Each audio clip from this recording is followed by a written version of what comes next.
Hey guys, this is James and I am back with a video. I want to see what a portfolio would look like if we had 50% Microsoft and 50% Apple. This is a spreadsheet that I put together that helps you determine what your dividends per month would be and how fast you would achieve that with a certain changing certain variables around here with a portfolio up to 20 different holdings. And today I'm just going to look at 50% Microsoft and 50% Apple, and their dividend yields are not that. Their dividend yields are closer to a 0.6%. So we'll start with that. We know over the course of 25 years or so, we assume that these dividend yields are only going to go up, but they have had very massive growth rates over the past 10 years or so. And this is a cumulative annual 10-year growth rate. This is taking all the past 10 years and averaging the growth rate for each year. And for Microsoft, it comes out to be about 23%, and for Apple, about 21%. And you can see it's actually automatically changing right here as the stock price changes as well. The current dividend yield for Microsoft is 0.99 as we currently speak. And for Apple, it looks like Apple's dividend yield is a 0.69%. So we'll go ahead and put that into the spreadsheet. So with a starting dividend yield and assuming that the dividend yield does not increase over the course of 27 years, if we had a $500 monthly addition with a $1,000 initial deposit with, let's say you were 20 years old and you invested $500 a month starting with $1,000, it would take you to be able to achieve $5,000 a month.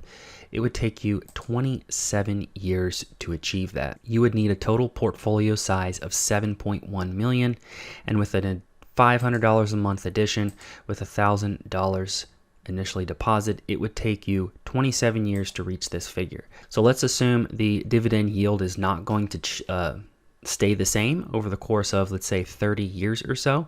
Let's say the dividend yield over the course of 30 years, Microsoft and Apple raised their dividend yield to about a 3%. So over the course of 30 years, we would say the dividend yield would be about, on average, over 30 years, probably about 1.5 for Microsoft, and let's say it's about 1.5 as well for Apple. That means with those dividend yield numbers, our portfolio size would actually have to be a little less at $4 million, and it would only take us 23 years to achieve that. Now, this years to achieve is mainly affected by the growth rate. Let's say over the course of 23 years, you did not expect Microsoft and Apple to have the same 10-year CAGR number of 23 and 20%. Let's say it was closer to that 8 to 12% range for the S&P 500 funds. So let's say we had a 12% growth rate for Microsoft and a 12% growth rate for Apple. You can see it takes much longer for you to achieve that goal of $4 million, where dividend yield is the one that's really affecting the portfolio size. It would take 35 years to do that. And if you were 20 years old, your age would be 55 years old. Now, we know it is not very smart to put all your eggs in one basket, or two baskets in this case. What happens if Microsoft folds? What happens if Apple folds? Now, at the current outlook, it doesn't really look like that's going to happen. So when it comes down to it, if we play the conservative route here, having the dividend yield of 1.5 and a growth rate of 12%, it would take us 35 years with a portfolio to reach a portfolio size of $4 million to be able to achieve $5,000 a month in dividends. And that includes a $500 a month monthly addition with starting with $1,000. Let's say you were to add $2,000 a month. Well, it would take a lot less time to be able to achieve that. Instead of 35 years, it would take 25 years for you to achieve that $4,000 portfolio size. I just want to also show you around the calculator here. So if we went ahead and added other tickers in here, let's say we added some of the other sectors in here. Let's say we added Home Depot, which is a very good dividend stock. Let's say we added JP Morgan. Let's say we added something like ExxonMobil. and we had these each at 20%.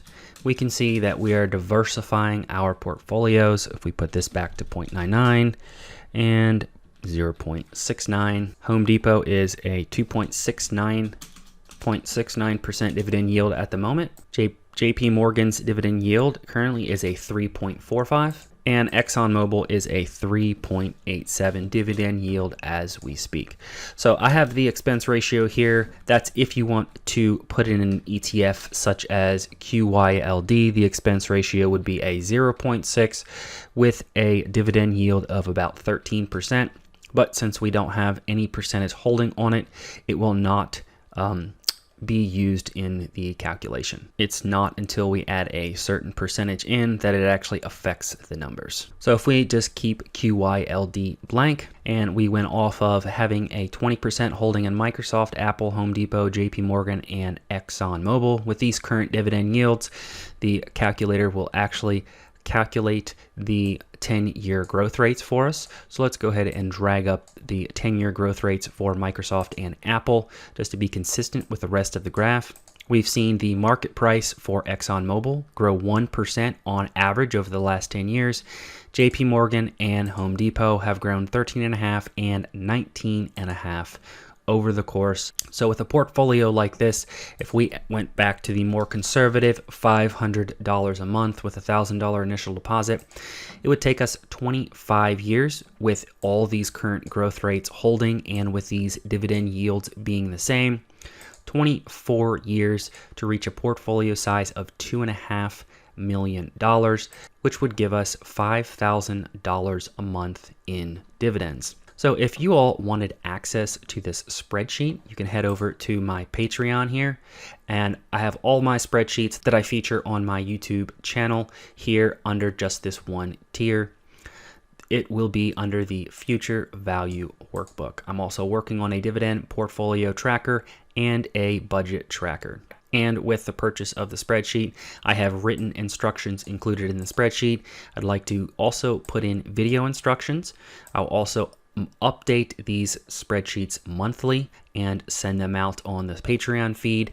And any suggestion that you have for a spreadsheet, I'll create a spreadsheet if you have any suggestion that I see that's a viable suggestion, as well as any consideration to any just a small minor changes to any of my spreadsheets. So if that sounds like something you guys are interested in, go ahead and head over to the Patreon and sign up to be a Patreon.